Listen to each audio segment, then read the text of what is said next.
told my cousin her engagement ring is fake.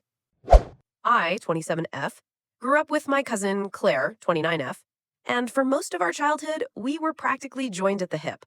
Our moms are sisters, and because they were always close, Claire and I spent holidays, birthdays, and even random weekends together.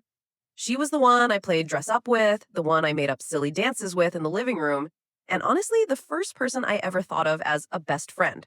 But at the same time, there was always this undercurrent of competition between us. Not just between us, really. It was fueled by our family. If I got a good grade on a test, my aunt would casually mention that Claire was better at sports. If Claire won a trophy at gymnastics, my mom would say how I was the brainy one. They didn't mean harm, at least I don't think so. But looking back, it planted seeds of rivalry in both of us that never fully went away. As we got older, the comparisons shifted from school and hobbies to bigger things like relationships, jobs, and appearances.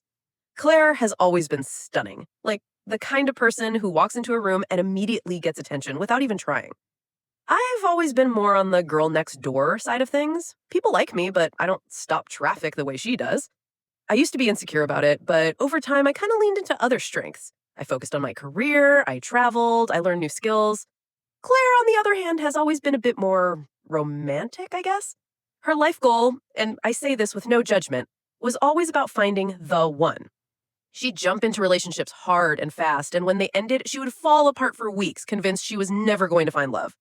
I've been there to pick up the pieces more than I can count. She'd cry on my shoulder, swear she'd never trust men again, and then 3 months later, she'd be head over heels for someone new.